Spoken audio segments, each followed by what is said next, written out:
Jon Jones versus Stipe Miocic is less than 2 weeks away, and today I'm going to be breaking down the main event of UFC 309. I'm 11 for 12 on my pay-per-view main event predictions this year, so I've been on fire. Only miss is coming with the UFC 300 main event, Jamal Hill versus Alex Pereira, but we know who the king of the heavyweights is, the undisputed king of the heavyweights, and that's Tom Aspinall, okay? This guy beats both of these guys without a doubt in my mind, and I think he finishes both of these guys.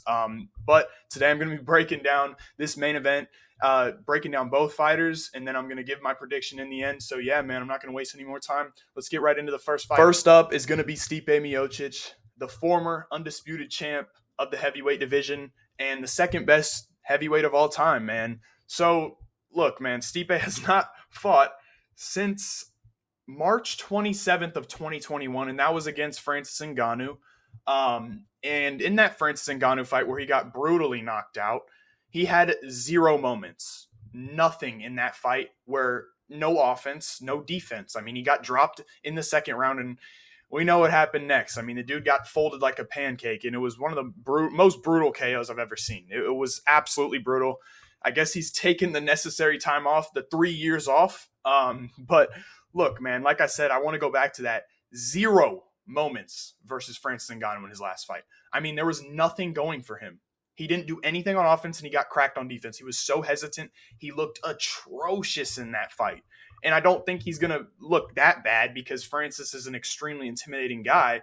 But look, the things that Stipe has done well in the past, because I can't really give you a current Stipe of what he looks like because I don't know what he looks like, okay? But what he has done in the past, he's got good footwork. He is the better boxer here, in my opinion. You know, Jon Jones doesn't use the hands as much. Stipe Miocic is going to use the hands. I think his wrestling is pretty good. His wrestling defense, pretty good as well. I think this fight, for the most part, will take place on the feet. I do think Jon is a better grappler, but Stipe's no slouch. He's a guy who can get taken down, but he works up back to his feet pretty well, okay? You know, we've seen him go out there and beat Daniel Cormier 2 times, an older Daniel Cormier, and in that second fight, wasn't great. I mean, he comes back, rallies back, gets the finish, but he was getting his ass kicked in that fight. He did get hurt in the third fight by Daniel Cormier again, so the guy's durability is fading a lot. He's been fighting for a long time.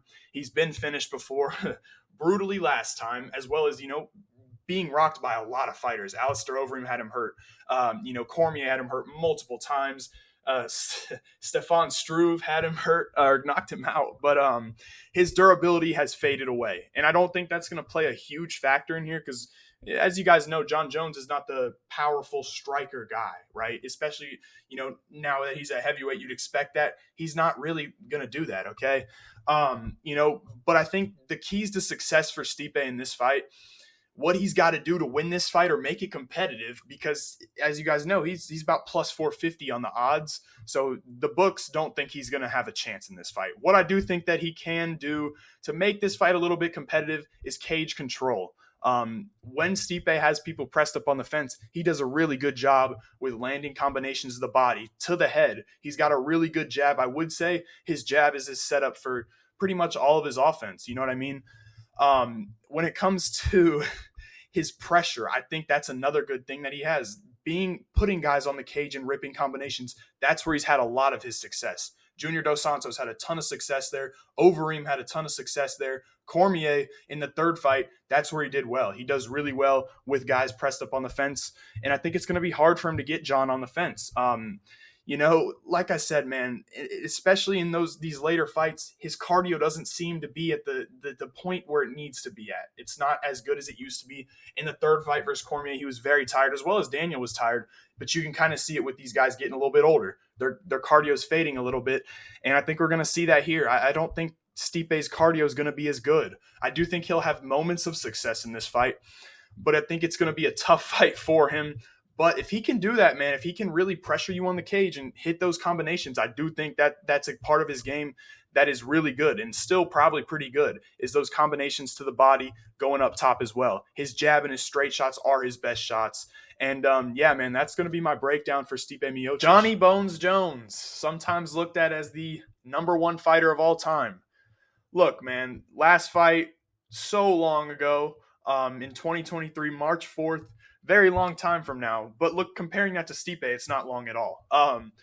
Man, we've kind of seen a decline in Jon Jones, and I'm going to be the first one to say that. The Reyes fight, lost that fight. We've seen what Dominic Reyes has done since that fight is absolutely nothing. Okay, the guy, I'm a big fan of Dom Reyes, but he's gone on an extremely hard downfall, and that's not a good win for Jon because he lost the fucking fight. He lost that fight. Everybody knows it. 1, 2, and 3 were Dominic Reyes. And then the Thiago Santos fight. What has Thiago Santos done since, losing split decision to Jon Jones? Not a whole lot. He's out of the UFC, okay?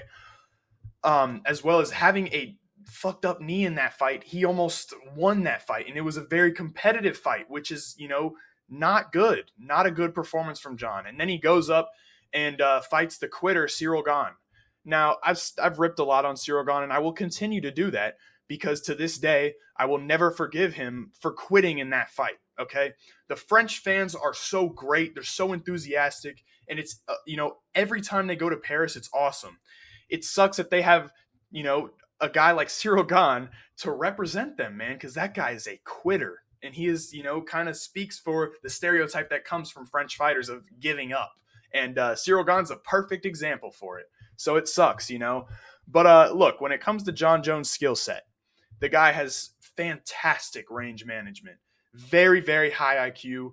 I mean, the guy makes adjustments inside the octagon at a very good rate, as well as executing his game plans that he, draws up and creates, that his team creates, or, he creates.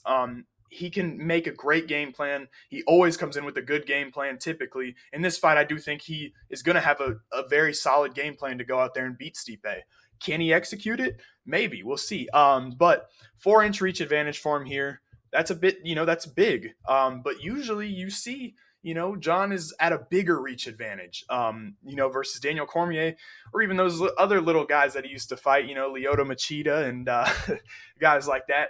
But his kicking game is good. He loves to use those kicks to stay at range. His hands, he doesn't really use that much, but it's those elbows. He'll, when people crash in, he'll let those elbows go, and they're deadly. They give you something to think about when you're closing that distance is Jon Jones coming in with an elbow, meeting you with an elbow.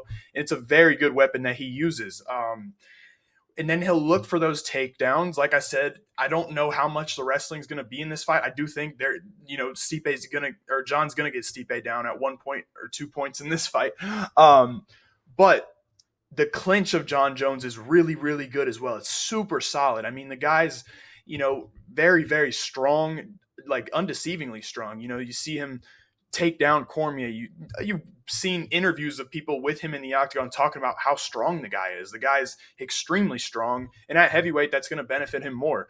Those kicks are going to help him a lot in this fight. I do think he's going to be able to control that cage and control everything that Stipe is doing, neutralize it. Like I said, the fight IQ, that's what I really think that's what sticks out to me from Jon is his fight IQ. I think it's the best ever. Definitely something that he excels at.